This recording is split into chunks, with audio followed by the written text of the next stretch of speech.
ini bersama saya Dian Rahmat Solihin sebagai pemandu acara ini. Baik pendengar dan mitra Buana, Aspirasi Sukawati pada kesempatan siang hari ini akan mengetengahkan tema peran Pensosmas atau penyuluh sosial masyarakat dalam rangka pengembangan perilaku masyarakat pada masa adaptasi kebiasaan baru menuju masyarakat produktif dan aman dari COVID-19. Baik mitra Buana dan pendengar, kali ini kami telah mengundang narasumber kita yang tentunya sangat luar biasa untuk membahas tema kita kali ini. Yang pertama adalah Bapak Dr. Andes Catur Edi Meyanto MM. Beliau adalah Kepala Bidang Pemberdayaan Sosial pada Dinas Sosial Kabupaten Sragen. Selamat pagi Pak Catur. Selamat pagi. Selamat siang Pak Catur. Selamat siang. Sehat Pak Catur? Alhamdulillah. Sehat. Kemudian pendengar dan mitra Buana, kami juga mengundang Ibu Harni. Beliau adalah Pensosmas dari Kalijambe. Selamat siang Bu Harni. Selamat siang Mbak Dian. Sehat hari ini? Alhamdulillah sehat ya. Kemudian narasumber kita berikutnya adalah Pak Lili Subagio. Beliau adalah Pensosmas dari Kecamatan Gemolong. Selamat siang Pak Lili. Selamat siang Ibu ya.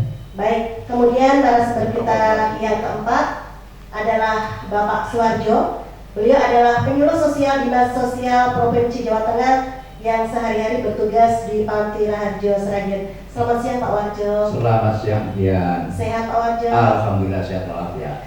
Baik, pada kesempatan siang hari ini kita akan membahas mengenai peran Pensosmas atau penyuluh sosial masyarakat dalam rangka pengembangan perilaku masyarakat pada masa adaptasi kebiasaan baru menuju masyarakat produktif dan aman dari COVID-19 atau COVID-19 ya. Baik, saya langsung ke Pensosmas dulu ya Bu Harni dan Pak Lili. Saya ingin bertanya, bisa diceritakan siapa penyuluh sosial masyarakat dan bagaimana awalnya Anda direkrut menjadi penyuluh sosial masyarakat atau Pensosmas tersebut? Mungkin juga nanti bisa diceritakan saat-saat rekrutmen seperti apa, syarat-syaratnya dan selengkapnya seperti apa. Mungkin Bu Hani bisa menjelaskan, nanti bisa ditambahkan kali ini ya. Iya. Terima kasih Mbak Dian. Mungkin saya mencoba menjawab sesuai dengan apa yang menjadi pertanyaan. Bahwasanya Pensosmas itu kan relawan gitu ya. Waktu itu sekitar tahun 2017 saya ketemu dengan TKSK, yaitu beliau Bapak Aswanto, karena memang kebetulan saya dengan Pak Aswanto itu sudah kenal lama dulu sebelum saya diajak untuk bergabung di Pensosmas ini. Sudah sering melakukan kegiatan di desa, terutama di desa saya, karena kebetulan salah satu syarat di Pensos itu juga usia saya sudah masuk, warga negara Indonesia memang harus terus berdomisili di tempat tersebut. Mungkin salah satunya saya harus mendapat rekomendasi dari desa, kepala desa, dan diketahui Pak Camat waktu itu. Dari syarat-syarat itu ya tentunya beliau Pak PKSK waktu itu memang memandang orang yang benar-benar relawan yang suka mendampingi, suka berbaur di masyarakat. Kebetulan ya itu tadi, karena memang kegiatan TKSK kan banyak. Waktu itu kebetulan saya juga ditokohkan dalam arti masuk di tim penggerak PKK waktu itu, tim penggerak PKK. Setiap ada pertemuan saya ikut di situ, ada pertemuan PKH dan pertemuan arisan apapun, saya selalu menyempatkan waktu. Kalau memang tidak ada kegiatan, selalu hadir di pendampingan PKH dan sebagainya. Saya selalu minta waktu, entah berapa menit untuk berbicara, walaupun waktu itu tidak berharap menjadi apa-apa. Nah, mungkin berawal dari situ karena memang sudah jiwa saya di situ. Setiap ada momen saya selalu menyempatkan waktu. Kebetulan saya diajak Pak Aswanto untuk bergabung, dan di Kalijambe itu hanya satu. Ketika saya tanya kenapa memilih saya, karena memang Pensosmas ini nanti harapannya belum tahu Bu, karena ini baru akan ada pelatihan di Dayupak. Kebetulan waktu itu 1 minggu kegiatannya, ya udah nggak apa-apa. Dari Pensos itu kami ketemu Dinda itu ada sekitar 30 orang. Alhamdulillah dari situ kita banyak mengenal teman-teman yang memang rata-rata mereka berpengalaman di masyarakat. Mungkin ada yang PSM, mungkin ada yang tokoh Karang Taruna, ada yang di PKK, mungkin ada yang di tokoh-tokoh masyarakat yang lain, ada yang dari Tagana dan sebagainya waktu itu. Terus tahun 2018 ada tindak lanjut lagi setelah dari 2017 vakum tidak ada kegiatan, tapi kita tetap melakukan kegiatan di masyarakat. Tahun 2018 itu kita diundang untuk mengadakan Jambore Nasional di Ancol waktu itu. Dari 30 anggota ternyata yang sanggupan untuk menghadiri Jambore itu hanya beberapa orang, itu tersisa sampai sekarang 17 orang, Mbak. Karena memang harapannya setelah adanya Jambore ini nanti kita benar-benar dituntut untuk membantu tugas dinas sosial, mungkin dalam arti karena dalam hal ini memang kita di bawah beliau itu Pak Catur itu untuk membantu. Mungkin dari 30 relawan waktu itu yang memang benar-benar tidak berjiwa sosial mundur secara teratur, Mbak. Hanya tinggal 17 orang ini. Alhamdulillah dari 17 orang ini sudah mulai terpikirkan dari pemerintah, ini dalam arti dari pusat, yang entah sedikit ya cukup jajan untuk transportasi, mungkin itu yang kaitannya. Berarti saya potong sedikit ya. 17 orang itu se-Kabupaten Sragen ya? Iya. Oh, sedikit ya Pak berarti ya.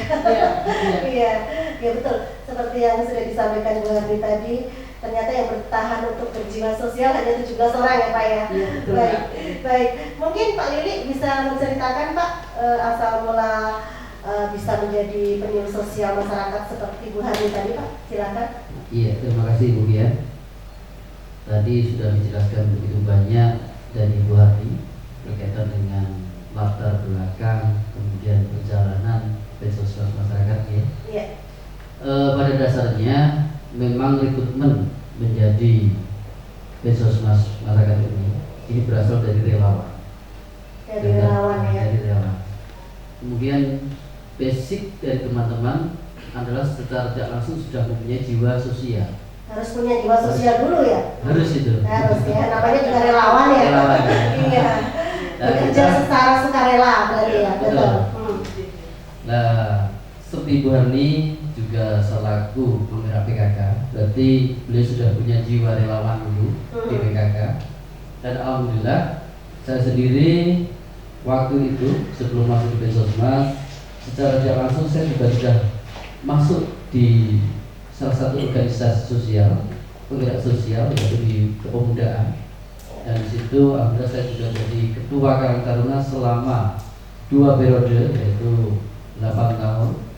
Kemudian alhamdulillah saya juga dapat undangan kaitannya dengan adanya ini rekrutmen Pensosmas di tahun 2017 itu. Iya. Yang mana informasi itu dari TKSK. Iya. Kalau di TKSK di Molong adalah Mas Koko. Dan saya juga bertanya-tanya, ada apa ini kan? Iya. Kemudian di Najipak waktu itu ada pelatihan terkait dengan adanya Pensosmas ini, pembekalan untuk nantinya bisa terjun lebih baik, lebih semangat, lebih produktif, inovatif terkait dengan penjualan-penjualan di masyarakat. Betul Ibu, di tahun 2017 itu Pensosmas masyarakat di Kabupaten Sragen ini termasuk perdana. Yang pertama, di situ di rekrutmen dari masing-masing kecamatan ada yang perwakilan itu 1, ada juga perwakilan 2. Waktu itu jumlahnya keseluruhan ada 30 anggota Pensosmas. Kemudian berjalannya waktu, tadi sudah dijelaskan oleh Bu Hardi bahwasanya memang kalau di Pensosmas ini kalau nggak punya jiwa sosial, nanti berjalan itu ya terseok-seok. Mau dan tidak, ikhlas dan tidak. Iya. Tapi alhamdulillah berjalannya waktu sampai tahun 2018 itu kan memang itu tadi ada jambore nasional itu di Ancol itu. Nah, seluruh Indonesia pada waktu itu di Pensosmas Sragen itu yang masih aktif itu ada 24. Iya. Jadi yang 6 tadi nggak tahu karena salah satu mengundurkan diri dengan alasan dengan kerjaan, dengan alasan ikut suami dan sebagainya. Kemudian berjalan waktu sampai 2019 itu teman-teman yang benar-benar hero atau semangatnya di Pensosmas itu semakin lama semakin sedikit. Ini jaringannya luar biasa. Berarti ini tinggal 17. Iya. Nah, kemudian alhamdulillah dengan 17 ini kita masih semangat dengan dasar-dasar dan basic-basic sosial. Ini tetap kita melakukan kegiatan-kegiatan sosial di dalam masyarakat. Peningkatan kapasitas masyarakat untuk peduli di bidang kesejahteraan masyarakat. Kemudian sedikit Ibu merefresh ke belakang kaitannya dengan syarat-syarat untuk menjadi Pensosmas. Sebenarnya tidak sulit, siapapun bisa. Yang penting di situ satu, secara individu punya jiwa sosial. Dan backgroundnya adalah kita di awal relawan sosial masyarakat. Lanjut, kemudian kaitannya dengan keimigrasian. Memang ada beberapa hal yang dibutuhkan. Salah satunya harus punya ijazah SMA atau sederajat, mampu berkomunikasi dengan masyarakat banyak. Nanti yang nggak bisa komunikasi, walaupun punya ijazah S1 dan 2, masuk di Pensosmas ya bingung mau apa gitu. Tapi insya Allah kalau sudah punya kemampuan untuk komunikasi dengan masyarakat, masuk di Pensosmas insya Allah cukup enjoy gitu. Kemudian syarat-syarat yang lain, umur minimal 23 tahun dan bukan ASN Bu. Jadi yang mohon maaf kalau yang sudah ASN mau masuk ke Pensosmas, mohon maaf tidak bisa karena mereka sudah struktural secara pemerintahan sudah masuk gitu. Kemudian saat ini kami juga mohon dari Dinas Sosial, mohon maaf Pak Catur, kami sudah ceritakan latar belakang kaitannya dengan Pensosmas. Kami juga mengharap karena saat ini kan tinggal 17 yang masuk di Pensosmas. Kalau bisa nanti dari Dinas Sosial menjembatani lah, nanti bisa menambah lagi, merekrut lagi dengan anggota-anggota yang baru yang punya benar-benar punya basic di sosial masyarakat. Begitu Ibu ya. Terima kasih.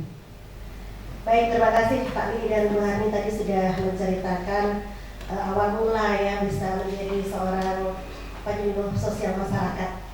Baik, kemudian tugas-tugas dan peran apa sih yang dilakukan sebagai Pensosmas ini? Silakan mungkin Bu Hani, nanti Pak Li bisa menambahkan. Terima kasih Mbak Dian.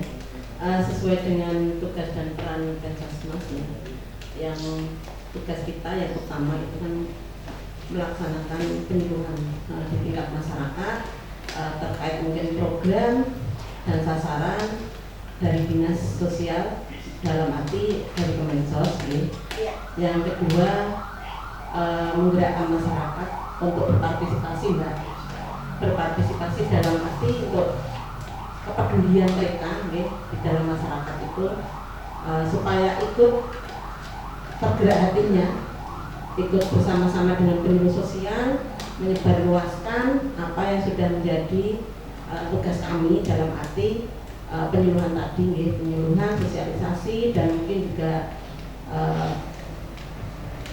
peningkatan kapasitas ya. Kita skupnya selama ini hanya dompleng Mbak, untuk kegiatan semacam itu hanya dompleng di tingkat bawah ya, di pertemuan-pertemuan, mungkin pertemuan RT, mungkin pertemuan ibu-ibu dan mungkin pertemuan kelompok arisan dan kelompok Karang Taruna juga ya, karena memang kebetulan kalau di desa itu kegiatan banyak Mbak Dian. Ya, saya sudah masuk di situ, hanya memanfaatkan momen waktu ya. Yang penting mau tadi Mbak.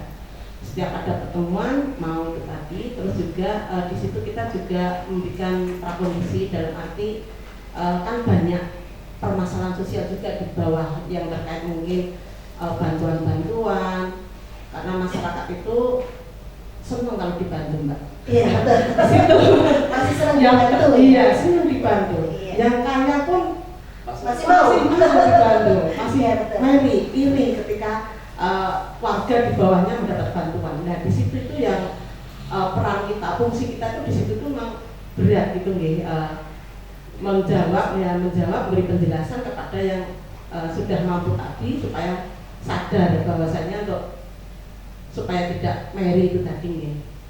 Selanjutnya ketika kita sesuai dengan tugasnya itu, karena memang fungsi kita itu di sini kan sebagai penyuluh tadi, tidak henti-hentinya kita memberi penjelasan, pencerahan mungkin pencerahan kepada warga masyarakat supaya memahami bahwa kita itu jangan hanya suka menjaga diberi bantuan. Betul. Satu itu, Iya. dan yang lainnya juga terkait kegiatan-kegiatan itu saya mengoprak-oprak mereka supaya ikut andil, supaya ikut bergabung dengan kita. Nah tentunya dengan ada pokja-pokja ya Mbak ya di kelompok-kelompok itu kan, kelompok arisan, dan mungkin juga di tingkat RT itu kan juga ada kelompok kerja, itu kita memanfaatkan di situ untuk ikut bergabung dengan kita, memberikan penyuluhan dan mungkin pencerahan kepada masyarakat supaya mereka menyadari dan sadar. Ini fungsinya kita Mbak, karena memang kita sebagai penyuluh, kita sebagai mitra, kita sebagai agen perubahan. Di situ yang kita lakukan. Mitra saya itu tadi RT, pertemuan ibu-ibu, dan mungkin juga ketika saya sudah ini Mbak, termasuk di desa gitu ya, kan ini juga ada program-program bantuan kayak gitu. Saya memanfaatkan teman-teman kerja saya dengan mitra saya, pendamping PKH dan mungkin juga TKSK dan mungkin juga kelompok posyandu dan yang lainnya di situ, karena memang kalau tugas kita itu kan memang bebas ya, dalam arti tidak terikat apapun. Jadi ketika persoalan apapun di masyarakat kita masuk di situ sebagai mitra. Kata sudah mengajak mereka untuk bergabung supaya tadi sesuai dengan memang fungsi kita sebagai agen perubahan tadi, supaya masyarakat itu mindset berpikirnya berubah Mbak, yang tadinya tidak mau berorganisasi biar mau berorganisasi, yang tadinya tidak mau bekerja biar bekerja, yang tadinya malas. Intinya seperti itu, kita mengajak mereka untuk berubah dari pola pikir, berubah berkarya, berubah untuk ke arah yang lebih baik semacam itu Mas. Mengajak dan merubah pola pikir mereka itu memang sulit. Kita sudah melakukan itu, komunikasi, informasi itu juga sudah termasuk fungsi peran kita tadi, komunikasi setiap kita melakukan penyuluhan kepada masyarakat, kita selalu mengkomunikasikan keluhan-keluhan mereka, dan kita sudah menyampaikan informasi apapun kepada mereka yang fungsinya untuk mendidik tadi ya, didik dalam arti kan, karena fungsinya ada 6 ya Mbak, kalau nggak salah itu komunikator, edukator, informator, motivator, evaluator, mobilisator, dan inisiator. Memang itu sudah kita laksanakan di kelompok-kelompok yang tadi saya sudah bicara di depan, bahwa saya memanfaatkan mitra kerja di sini untuk bersama-sama dalam arti membawa perubahan masyarakat. Memang tujuan utama dari Pensos itu kan memang mengajak masyarakat supaya berubah. Itu tadi mungkin itu Mbak yang sekiranya saya bisa menjawab yang terkait dengan fungsi, tugas, dan peran. Mungkin nanti Mas Li bisa menambahkan, karena memang sebatas itu yang bisa saya kerjakan selama setiap ada momen kegiatan yang saya sendiri sampai terbentur persoalan yang tidak bisa saya jawab, misalkan mungkin bisa saya koordinasikan dengan TKSK, dan mungkin saya juga koordinasi selama ini dengan Pak Catur karena beliau juga welcome ya di WA Semalang Suntuk pun ya oke gitu nih jawabannya juga oke tapi mengganggu dan saya iya kita ada belum ini nanti mungkin target selanjutnya Ya, target selanjutnya mungkin itu baik. Kalau Bu Yarni ini kan putri mus ya, kadang-kadang bisa masuk di arisan ibu-ibu. iya. Nah, untuk Pak Lili seperti apa Pak? Sebagai Pensosmas, perannya seperti apa Pak? Silakan. Mungkin ada berbeda dengan Bu Yarni ya, mau nggak? Ekstrim ini Pak. Sebenarnya nggak jauh beda Ibu ya. Oh, nggak jauh beda ya? Kita hampir sama, latar belakang juga dari relawan juga Iya. sama. Tapi saat ini karena kita sudah masuk di Pensosmas, otomatis sudah ada perbedaan. Kalau dulu dari relawan kan kita berpedoman seperti aku kegiatannya sosial, kagum masyarakat, buat masyarakat. Tapi kalau sekarang sudah masuk di Pensosmas, otomatis ada beberapa hal yang menjadi suatu acuan dasar bahwasanya kita saat Pensosmas kan salah satu tangan panjangnya pemerintah. Kemudian permasalahan di masyarakat terkait dengan adanya program-program sosial masyarakat itu sedikit banyak kita harus tahu dan mampu menyampaikan di masyarakat. Kemudian nggak kalah pentingnya juga kita selaku Pensosmas harus benar-benar kreatif, edukatif. Bagaimana mengajak masyarakat itu supaya peduli untuk dirinya sendiri juga untuk masyarakat. Itulah peran serta kita selaku Pensosmas masyarakat.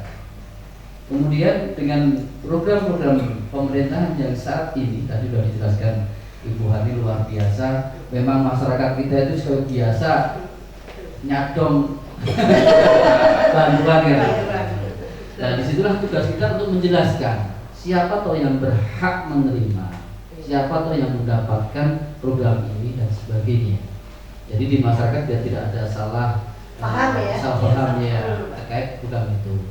Kemudian tidak kalah penting juga kita memberikan masukan ke pemerintah. Saat ini kan masyarakat fokus di pemerintah desa dengan adanya program-program terkait bantuan-bantuan. Betul. Apakah keliru, salah dalam mengupdate data? Apakah salah di dalam memilih selaku KPM-nya, yang penerimanya dan sebagainya? Kita sedikit banyak juga harus ikut serta di dalamnya Ibu ya. Kemudian nggak kalah pentingnya juga tadi sudah saya sampaikan bagaimana kita mengedukasi harus kreatif dan kita punya salah satu cara-cara juga yang mana masyarakat itu tadi kembali lagi dari Bali ojo gempang jaga kan. Yang desa ya ayo ikut bantu kan itu. Saat ini alhamdulillah demikian kalau di lapangan ya di desa kita sudah berusaha untuk mengajak masyarakat untuk mendirikan satu kelompok-kelompok yang peduli dengan masyarakat, satu organisasi yang peduli dengan masyarakat.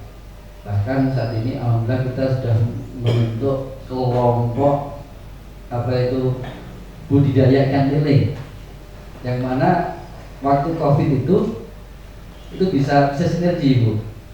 Ada yang produktif, ya, yang ada yang mengembangbiakan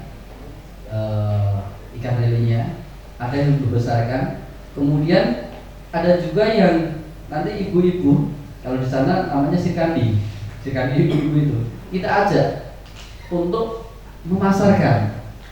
Bahkan kemarin itu dari kelompok itu alhamdulillah sudah panen kurang lebih dalam 8 kuintal.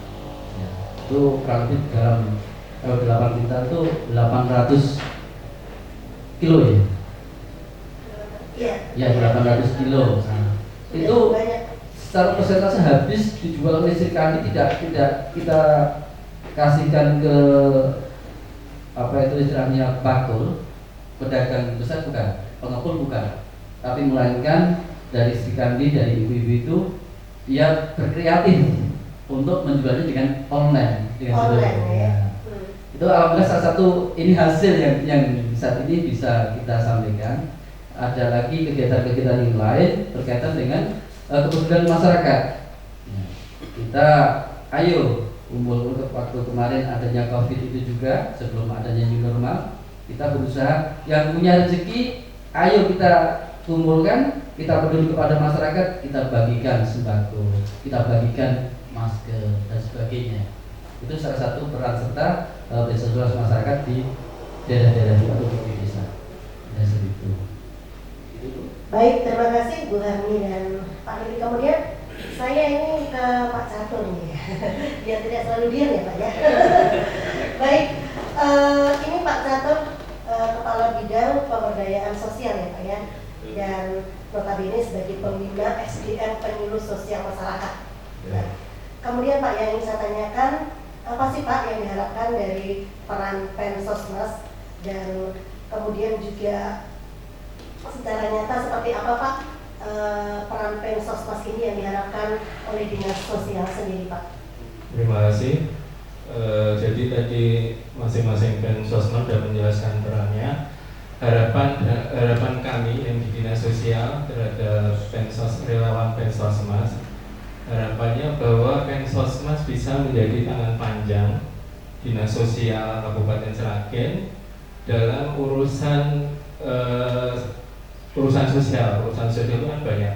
Ada kemiskinan, ada disabilitas, ada ketunaan, ada gelandangan, ada orang gila, ada bencana. Itu harapannya minimal bisa membantu di wilayah desa. Karena Pensosmas ini harapannya dari pusat penyuluhan Jakarta pusat. Jadi itu lingkupnya di desa masing-masing. Cuma saat ini memang Mbak Dian tadi bilang harus bikinnya. Saya idealnya harapannya nanti bisa masing-masing desa itu terwakili.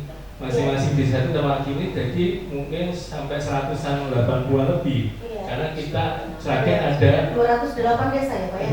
208 desa dan kelurahan ya. Ya, minimal harus satu Pensosmas di Iya, desa ya? satu desa. Cuma kemarin itu mungkin karena memang Pensosmas adalah yang Sragen untuk Jawa Tengah itu pertama, pionir.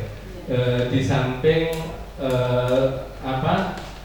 istilahnya nggak tahu istilahnya wilayahnya terbentuk kok Sragen ditunjuk, mungkin istilah ada yang kader istilahnya ASN yang di provinsi mungkin makanya terbentuk Pensosmas yang di Sragen, yang lain-lainnya ceritanya menyusul. Jadi harapannya nanti di sini tingkat desa di mana sebelumnya ada relawan yang namanya TKSK. Jadi nanti bisa bermitra berkoordinasi dengan TKSK yang lingkupnya desa, Pensosmas desa, bisa bekerja sama membantu terkait dengan urusan-urusan sosial, bisa koordinasi dengan Kades, dengan TKSK-nya, dengan mungkin camat yang sebagai tangan panjang melaporkan ke dinas sosial terkait urusan-urusan sosial. Jadi nanti minimal bisa melaporkan ataupun bisa menyampaikan masalah-masalah apa yang ada di desa, bisa langsung ke dinas sosial maupun melalui perantara ke TKSK maupun ke camatnya setempat. Mungkin itu. Ya, berarti peran dari Pensosmas ini juga sangat membantu ya Pak ya? Ya. Untuk dinas sosial tentunya ya Pak ya, karena langsung berhadapan dengan masyarakat, kemudian bisa segera dilaporkan ke dinas sosial ya Pak ya, tentunya ini nanti bisa segera tertangani seperti itu ya Pak ya, kalau ada permasalahan. Ya. Ya. Mungkin saya juga bisa menambahkan terkait dengan urusan-urusan sosial tadi, dan saat ini saat COVID-19 ini kan terkait dengan bansos maupun data DTKS, itu harapannya Pensosmas minimal bisa membantu permasalahan-permasalahan terkait dengan bansos yang ada yang dititipkan oleh dinas sosial maupun di TKS, data-data orang miskin yang di desa, minimal di desanya. Iya. Gitu. Ya baik. Sekarang saya ke Pak Warjo ya, karena ini saya juga agar lebih jelas ya. Kalau tadi kan Bu Harni dan Pak Lili adalah penyuluh sosial masyarakat ya Pak ya. Kemudian Pak Warjo adalah penyuluh sosial Dinas Sosial Provinsi Jawa Tengah yang bertugas di Pantiharjo Sragen ya Pak. Iya, betul. Nah, kemudian kalau Pak Warjo sendiri ini Pak, peran sebagai penyuluh sosial seperti apa Pak? Apakah berbeda dengan Pak Lili dan Bu Hani atau ada kesamaan seperti itu Pak? Ya, terima kasih Bu Dian ya untuk kesempatan kali ini. Terima kasih untuk teman-teman dari Pensosmas dan juga Pak Lidik selaku Kepala Bidang Sos yang mempertemukan kita di Padu Banasri. Iya betul. Sangat luar biasa memang untuk Pensosmas Sragen karena dari pihak pemerintah ada perhatian khusus untuk Sragen dan juga dinas sosialnya juga aktif. Dan juga saya sampaikan Pak Catur memang kemarin sudah saya sampaikan welcome ya dan modern. Ya untuk penyuluh sosial Dinas Sosial Provinsi Jawa Tengah, terutama saya yang ditugasi di Panti Pelayanan Sosial Disabilitas Tekluara Arjo Sragen, lengkapnya begitu Bu. Meskipun pada umumnya sudah mengenal Panti Arjo, gitu, Panti Arjo. Ya, singkat ya Pak. Iya singkatnya gitu. Tapi dalam kata-kata yang sudah dibakukan kan Panti Pelayanan Sosial Disabilitas Tekluara Arjo Sragen. Nanti terkait dengan Pergub 31 tahun 2018. Kami di penyuluh sosial di Provinsi Jawa Tengah dan juga yang saya di Sragen juga baru pertama itu saya yang ditugaskan di Sragen, ada amanat tersendiri ketika saya mengikuti pelatihan TOT, Training of Trainer ataupun Training of Facilitator. Jadi memang dari Kementerian Sosial Republik Indonesia melalui Pusat Pendidikan dan Pelatihan Pengembangan Jabatan Fungsional Pekerja Sosial dan Penyuluh Sosial itu mengadakan pelatihan di Yogyakarta tahun 2019 ya, yang bagi peserta dari daerahnya masing-masing dikukuhkan untuk menjadi fasilitator bagi Pensosmas yang ada di daerahnya. Tapi saya belum ketemu, belum bergerak, sehingga peran saya pada saat ini alhamdulillah terwujud gitu, memfasilitasi dan juga mengajak yang tidak kenal jadi kenal. Yang akhirnya ya prinsipnya nggak kenal nggak sayang kan gitu. Sayang tapi tinggal 17 ini kan perlu kita tadi Pak Catur ya, kita pertahankan dan juga kita tambahkan untuk ya. Karena harus minimal satu desa satu kan ya. Ini masih 17. Iya. Berarti saya bisa melamar dong. Maka melalui siaran ini kan nanti bisa kita angkat Sragen dan juga Pensosmas yang lain mendapat kesempatan dan juga masyarakat ingin terbuka untuk mendapatkan kesempatan menjadi Pensosmas. Ini yang untuk kita peran saya sebagai penyuluh nanti kan juga menjadi fasilitator mereka dan juga alhamdulillah sudah ada link yang bisa digunakan, termasuk teknologi yang modern sudah berkembang di tingkat desa dan homolog sudah punya model penjualan ikannya tadi dengan online. Jadi ini Bu yang perlu kita berdayakan masyarakat supaya bertambah sejahtera meskipun ada COVID tetap berkarya supaya lebih nyata gitu. Ya. Itu peran penyuluh sosial sebagai fasilitator yang ada di wilayah tersebut, termasuk Sragen saya. Okay. Baik, luar biasa Pak Warjo. Ya. Kemudian seperti kita ketahui bersama bahwa saat ini kita sedang dihadapkan pada bencana non alam. Ada pandemi COVID-19 atau COVID-19 atau masyarakat juga sering menyebut terkena dampak virus corona. Nah, sebagai seorang penyuluh sosial masyarakat, apakah Anda mengetahui dampak dari adanya pandemi COVID-19 ini di masyarakat? Kemudian peran apa yang Anda lakukan sebagai Pensosmas? Ya, mungkin Bu Hani dulu atau Pak Lili dulu, mohon silakan. Kalian Pak Lili dulu? Ya, silakan. Pak Lili. Iya, makasih. Waktunya lagi. Kemudian pada saat ini memang kita sedang mengalami suatu musibah yang luar biasa. Ini musibah bukan khusus atau di satu daerah, melainkan nasional bahkan dunia. Bencana yang luar biasa. Pada dasarnya masyarakat secara umum ini mengalami dampak yang luar biasa. Secara tidak langsung adalah satu ekonomi. Ekonomi luar biasa, semua merasakan semua. Kemudian yang kedua berkaitan dengan fisik diri atau keyakinan, bahkan rasa ketakutan itu ada di masyarakat. Nah, kita selaku Pensosmas masyarakat, kita sedikit banyak melakukan salah satu kegiatan yang sifatnya menghimbau, mengajak. Menghimbau dalam arti bagaimana cara kita untuk melangkah atau bagaimana cara kita untuk menghadapi adanya pandemi ini. Kemudian mengajak di sini bahwasanya supaya masyarakat juga tahu bahwa adanya pandemi atau virus ini bukan hanya pada diri sendiri, bahkan bisa juga menular dengan orang lain. Jadi biar paham juga terkait dengan adanya virus. Karena di desa-desa itu masyarakat secara umum itu semacam tidak tahu apa toh virus, apa toh pandemi, apa toh itu corona. Bagaimana bahayanya untuk diri sendiri maupun untuk orang lain. Maka disitulah peran kita untuk menjelaskan sedikit banyak terkait dengan COVID-19. Kemudian tidak kalah pentingnya langkah-langkah kita seperti di awal tadi sudah saya jelaskan, peran serta di masyarakat juga. Kita juga memberikan semangat pada masyarakat. Kan waktu itu ada program kita harus di rumah kan. Jadi di rumah itu tidak serta-merta kita cuma duduk diam, tapi melainkan kita harus juga punya kreatif, edukatif untuk menghadapi pandemi ini. Seperti tadi dari Sri Kandi ya, kita mencoba ayo sana jano iki kondisi kayak gini kita harus mampu gitu. Nah, mungkin semuanya hanya di rumah, siapa yang mau memberikan ya ekonomi untuk kita, untuk keluarga. Maka dengan sedikit banyak kita beri masukan, dorongan, alhamdulillah ada sedikit banyak program tadi. Sri Kandi mengadakan jual beli online. Itu kan sudah bisa membantu.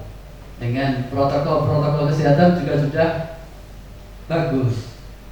Kalau kita di pasar kan protokol kesehatan ya mungkin tidak bisa dilakukan, tapi dengan cara kita mengajak masyarakat dengan sistem jual beli online waktu pandemi itu kan sudah setidaknya menjalankan protokol kesehatan dengan baik. Kemudian nggak kalah pentingnya itu permasalahan-permasalahan di masyarakat. Dengan adanya COVID-19, pemerintah meluncurkan program-program sosial masyarakatnya, bantuan-bantuan. Nah itu penyuluh sosial masyarakat sebenarnya sangat potensi masuk di dalamnya terkait dengan program itu. Mungkin dari pendataan KPM ya, penerima, terus kemudian sistem pendistribusian ke KPM, kemudian sistem pengikutan atau pendataan lewat musdesnya. Seperti itu sedikit banyak dari Pensosmas harus paham dan serta.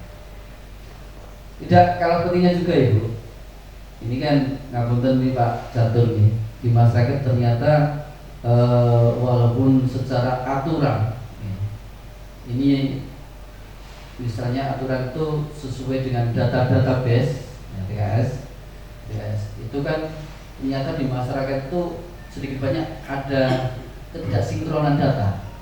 Nah itu yang menjadi suatu permasalahan.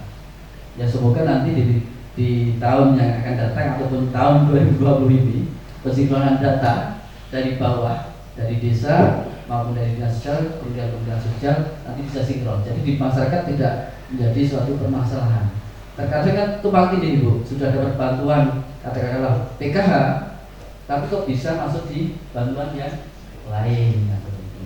Maka peran kita selaku Pensosmas masyarakat untuk menghadapi pandemi ini salah satunya itu tadi kita mengajak kepada masyarakat dan menghimbau kepada masyarakat. Itu Ibu ya?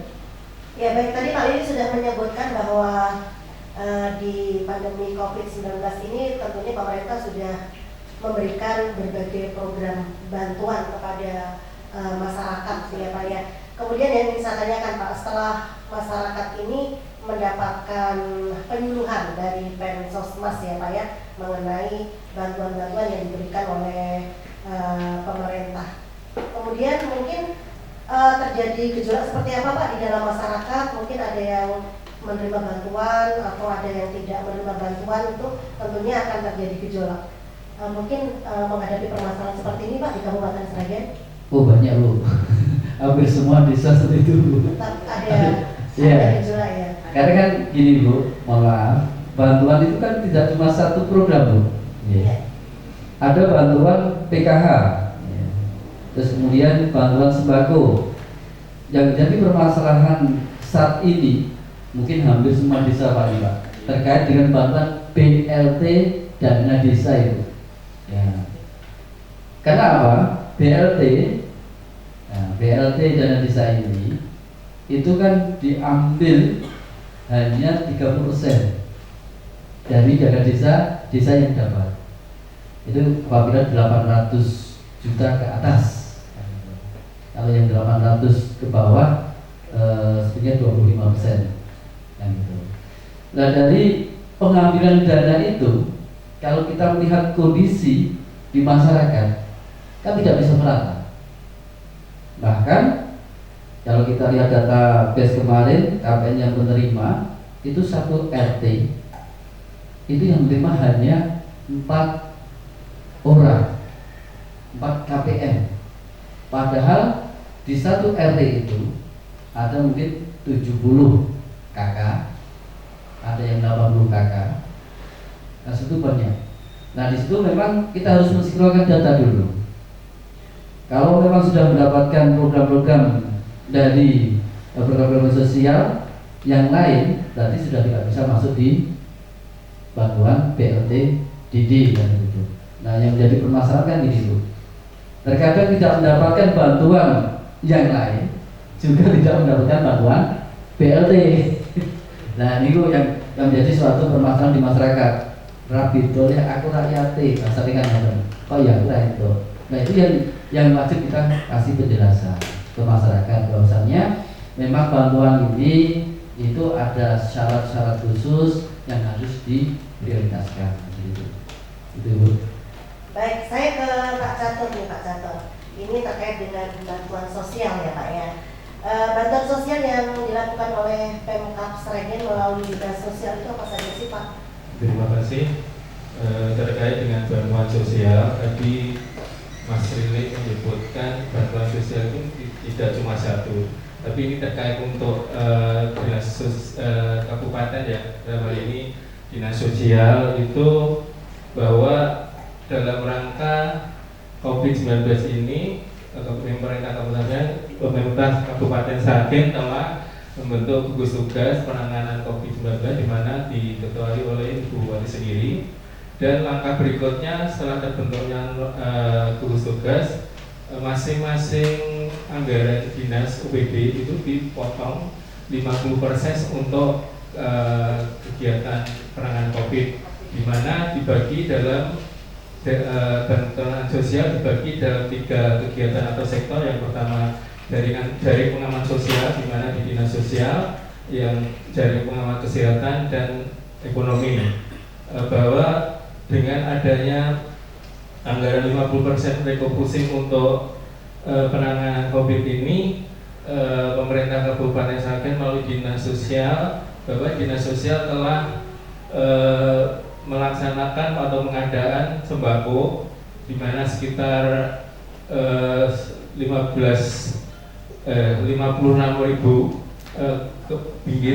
bingkisan itu yang terkait dengan jaring pengaman sosial, di mana ini untuk bantuan yang di luar PKH maupun BPNT. Tadi kan bantuan bansos itu banyak PKH, BPNT itu dari Kementerian Sosial, ada BST itu dari Kemensos juga, ada BLT yang lewat kantor pos dan himbara, ada BLTDD dari dana desa, dan macam-macam itu. Yang jelas setelah untuk yang Pemenang Kabupaten Sragen tadi melalui dinas sosial mengadakan pengadaan sembako yang didistribusikan untuk yang luar DTKS, yang di luar PKH maupun BPRT dan di luar DTKS, termasuk yang terkait dengan untuk sektor ekonomi ditangani oleh Dinas Perindustrian dan Perdagangan terkait dengan orang-orang yang PHK, buruh PHK maupun mungkin UMKM yang tidak bisa berjualan lagi dengan ojol dan lain-lainnya. Dan yang satunya Dinas Kesehatan, di mana Dinas Kesehatan telah mengadakan terkait dengan alat kesehatan maupun APD yang untuk warga masyarakat, maupun sempat juga untuk yang kecamatan-kecamatan itu malah sempat ada rapid test untuk pegawai kecamatan. Mungkin itu sementara. Ya, berarti juga sudah cukup banyak ya Pak ya bantuan yang telah disalurkan untuk masyarakat Kabupaten Sragen melalui Dinas Sosial ya Pak ya. Baik, sekarang kita beralih ke new normal ya Pak ya. Baik, kita sekarang sedang menghadapi babak baru dalam pandemi COVID-19, yaitu era new normal atau normal baru. Nah, apakah Anda sebagai Pensosmas sudah memahami apa itu new normal?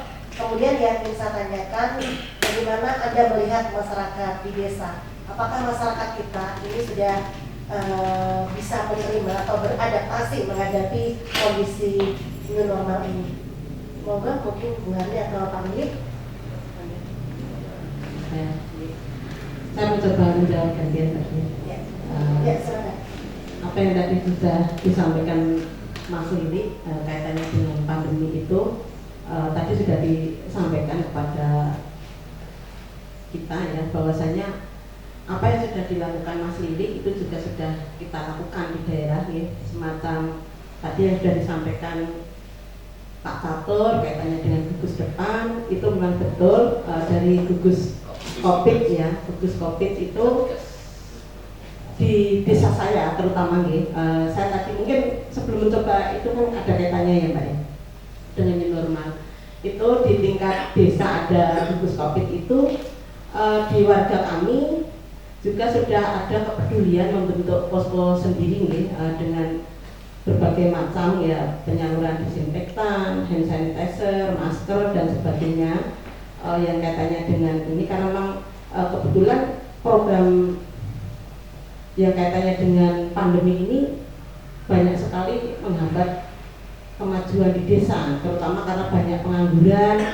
Dan seperti yang disampaikan oleh Mas Lili tadi keterkaitan dengan data itu memang yang menjadi persoalan luar biasa kita ketika melakukan pendampingan di desa, enggak? Karena memang ada yang dua versi, ada yang versi DTKS, ada yang versi BPS, Badan Statistik itu, bahkan satu orang pun ada yang tercatat double nama, itu akhirnya mencoret. Nah, yang mencoret itu ketika kita mau mengganti itu orang yang benar-benar membutuhkan tapi dia tidak terdaftar di DTKS, itu juga tidak boleh. Semacam itu yang menjadi dilema kita ketika di lapangan. Padahal orang itu betul-betul membutuhkan. Contoh di tempat saya Mbak, ada dua warga sebenarnya dia tidak punya rumah sama sekali. Mau bantuan bedah rumah, baik dari dana desa, baik dari mungkin juga dinsos, itu tidak bisa karena memang dia tidak masuk di DTKS. Padahal syarat utama harus masuk di DTKS. Itu yang menjadi kendala. Sampai kemarin di desa pun lewat dana desa ya harus acuannya DTKS semacam itu. Bahkan ketika mengalami hal semacam itu, namanya warga Mbak, wong yang mendapat misalkan bedah rumah karena dia DTKS itu juga perkewo. Aku itu perkewo, saya sudah termasuk dibandingkan si dia itu lebih baik saya, tapi dia kenapa tidak dapat, semacam itu kan juga merepotkan itu Mbak. Untuk pandemi ini khususnya nih, itu hanya salah satu contoh korban dari ketidaksinkronan data, karena data itu mungkin perlu beberapa update, harus update ulang ya, setiap tahun mungkin ya. perlu itu dengan kemarin dengan adanya DTKS, ada pendataan lewat CIK itu ya Pak, yang tiap desa ada itu. Saya sudah menginceng Bu, dalam arti iya ngincengi kerjaan CIK, program CIK itu datamu siapa saja, karena kebetulan saya punya data tersendiri Mbak.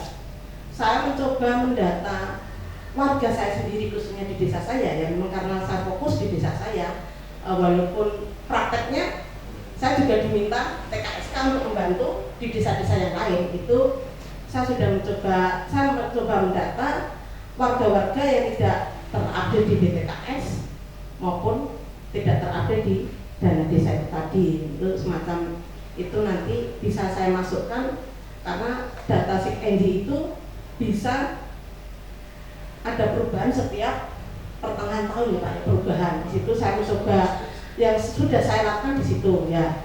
Terus terkait pandemi ini banyak yang dikorbankan, bukan karena banyak pengangguran dan semacam itu. Mereka itu tidak tahu Bu, COVID itu opo. Yang tahu persis itu yang memang tadinya bekerja diliburkan ya. Yang bekerja di pabrik dan di pasar itu tahu, karena memang asal tutup mau pembuh dari COVID itu apa orang ngerti, kok SMP nggak ada di maskeran, persian, intinya semacam itu. Karena memang masyarakat desa itu betul-betul pemahaman informasi yang mereka terima itu memang tidak sepenuhnya diterima Bu, hanya mentah separuh itu, dalam arti tidak matang semacam itu. Dan untuk persiapan new normal ini sendiri di desa kami itu tadi melalui posko yang sudah kita dirikan secara sukarela di bawah desa ya, di bawah gugus depan tadi dengan sukarela ada posko penanganan itu tadi. Kita samirun Bu, yang ada yang diberikan sabun ya, mencoba bikin disinfektan sendiri. Nah, dengan memanfaatkan kelompok pokja tadi, karena kalau di tempat Mas Edi mungkin serkandinya itu ya, kalau di tempat saya untuk yang kaitannya dengan kelompok usaha menyikapi pengangguran karena COVID ini, kita memberdayakan kelompok yang di Posyandu dan kelompok PKK itu dengan mendirikan adanya bank sampah Mbak. Bank sampah itu akhirnya paling tidak new normal ini kita walaupun dihadapkan seperti harus berdampingan dengan kondisi keadaan yang darurat, kemana-mana harus pakai masker, harus sering-sering cuci tangan, harus jaga jarak. Kalau di desa itu kayak jadi neraka sebenarnya Mbak. Tapi ada enaknya Mbak, enaknya dengan adanya pandemi ini tidak banyak hajatan. Betul. Nanti kantongnya tebal Mbak, harusnya hajatan kayak gini kan berapa banyak ya undangan ini, yaitu ada minusnya Mbak, minusnya semacam itu ya. Jadi dengan adanya pandemi ini, minusnya ke masyarakat itu sekarang hajatan sudah berpikir untuk lebih hemat, tidak pemburusan kayak yang sudah-sudah. Itu efek baiknya menurut saya nih ya, itu tadi untuk COVID, untuk new normal ini. Nak masyarakat di desa saya kebetulan apa yang sudah saya lakukan kemarin di COVID itu, kebetulan di tempat saya kan banyak perantau Mbak. Dengan adanya posko itu kita melakukan karantina besar-besaran. Kemarin di desa saya itu kan 75% perantauan Bu. Mungkin di data awal ya, di Sragen itu yang PP terbanyak mungkin di Kalijambe, mungkin ya, karena perantaunya luar biasa. Itu banyak, khususnya di tempat saya itu kekhawatirannya luar biasa. Kenapa diadakan dengan sukarela posko itu, kita bergerak mendirikan rumah khusus untuk karantina, khusus karantina 2 tempat, 3 tempat. Itu pun per kontrak, ada yang warga tidak menyetujui dengan adanya rumah untuk proses karantina, karena warga kita banyak yang rantau. Kita membuat keputusan yang sudah pulang kita karantina, yang belum pulang selamanya tidak boleh pulang. Harus ada aturan tertulis, diketahui semua tokoh masyarakat, baik pemuda, ibu-ibu remaja, tokoh posyandu, ketua RT, dan mungkin juga pemerintah desa. Dengan adanya itu kemarin bentuk kesepakatan bersama kita share di grup perantauan. Karena biar ini ya Mbak ya, buat mereka itu biar betul-betul tidak pulang, karena memang tanpa ada kesepakatan semacam itu, tanpa ada istilahnya bentuk pernyataan yang katanya masyarakat menolak mereka pulang, itu memang mereka inginnya pulang, bahkan sampai ada isu mau pulang 5 bis. Warga di tempat saya kan menjadi otomatis khawatir Mbak dengan adanya itu, sehingga adanya COVID ini memang ya efeknya luar biasa. Tapi alhamdulillah di desa kami sendiri dengan adanya COVID ini tidak begitu sudah mulai memahami, dan new normal ini masyarakat sudah bisa bekerja sama seperti biasa, melakukan aktivitas seperti biasa, keluar rumah tanpa rasa takut, tapi tetap protokol kesehatan dijaga, semacam itu Mbak. Mungkin yang kaitannya dengan saya, mungkin Mas Lidik bisa menambahi. Terima kasih. Baik, mungkin Pak Lidik bisa menambahkan kondisi masyarakat Sragen ya, masyarakat kita dengan kondisi era new normal ini seperti apa Pak? Mungkin bisa menjelaskan, digambarkan seperti apa? Apakah masyarakat kita juga sudah bisa memahami apa itu new normal? Ya, terima kasih Bu Dian.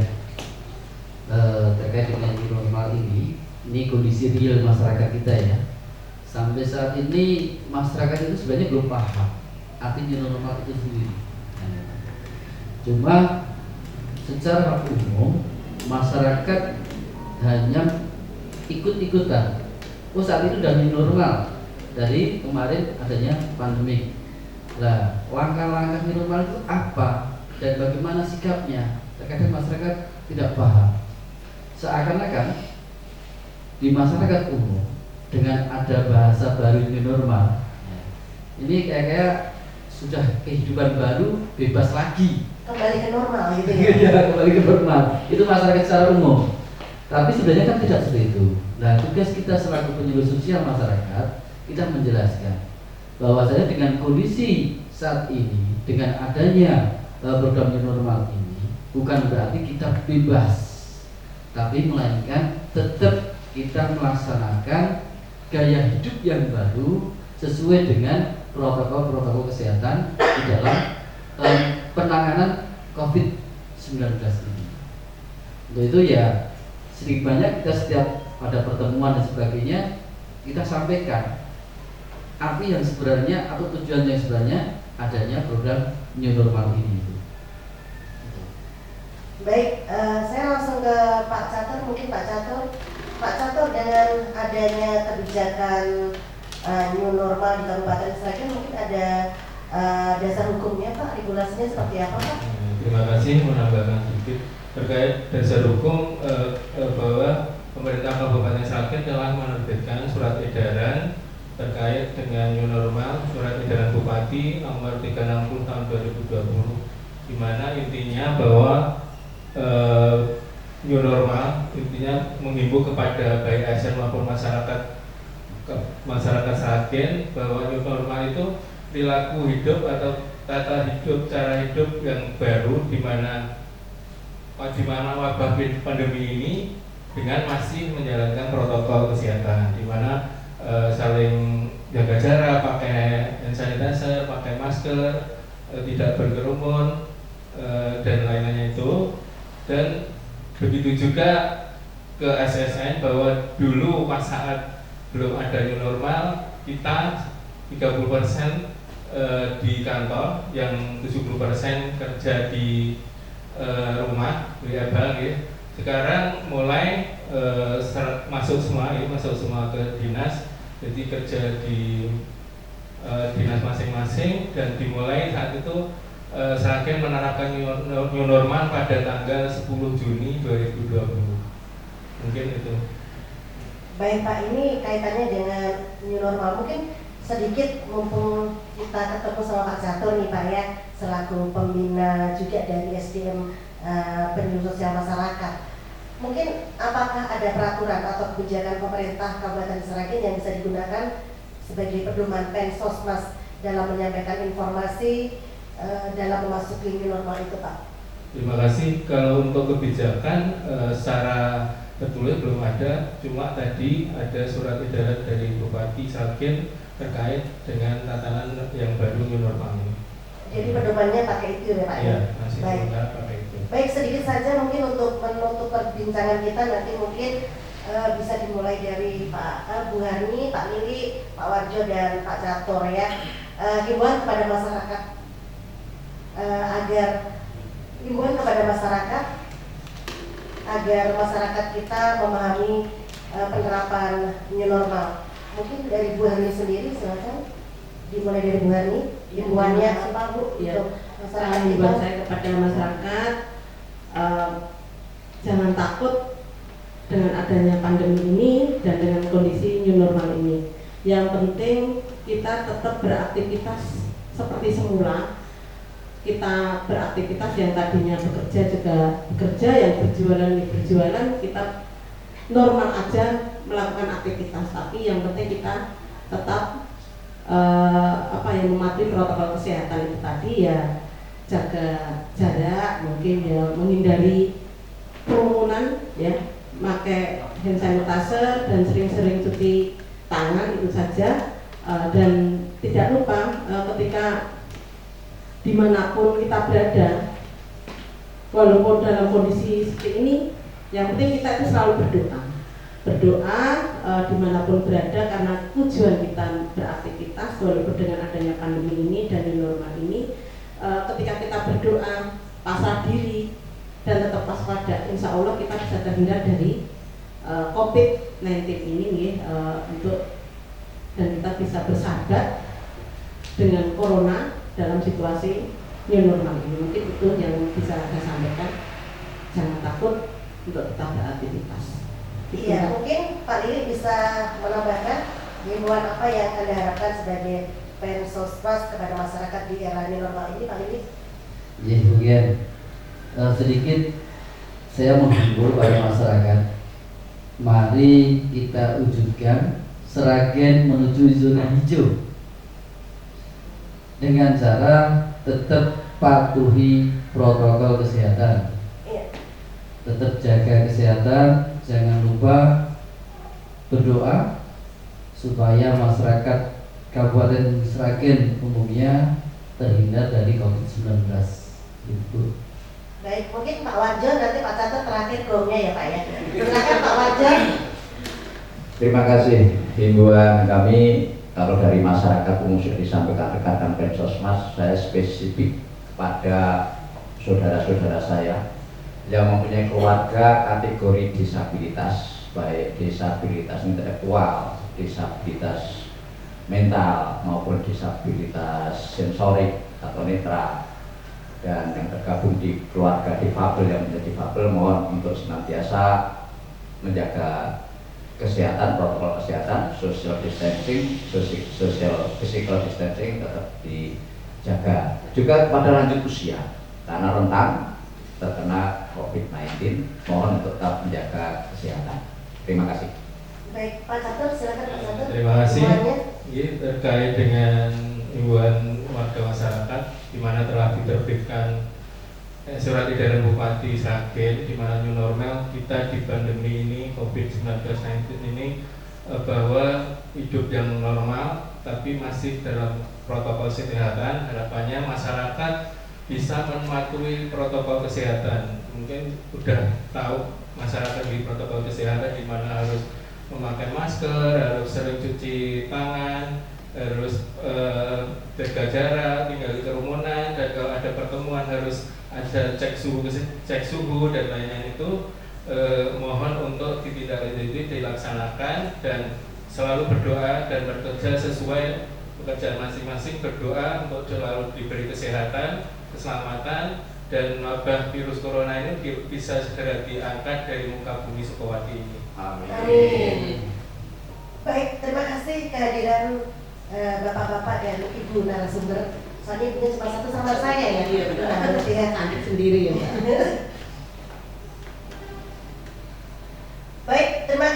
kehadiran Pak Catur, kemudian Pak Warjo, Pak Lili dan Bu Harni. Dan demikian pendengar dan mitra Buana bincang-bincang kita dalam acara Aspirasi Sukowati pada kesempatan siang hari ini bersama Badan Pendidikan Penelitian dan Penyuluhan Sosial Pusat Penyuluhan Sosial Kementerian Sosial Republik Indonesia dengan tema peran Pensosmas atau penyuluh sosial masyarakat dalam rangka pengembangan perilaku masyarakat pada masa adaptasi kebiasaan baru menuju masyarakat produktif dan aman dari COVID-19 atau COVID-19. Terima kasih atas kebersamaannya. Di lain kesempatan kita bisa berjumpa lagi. Semoga bermanfaat. Tetap jaga kesehatan. Wassalamualaikum warahmatullahi wabarakatuh. Waalaikumsalam.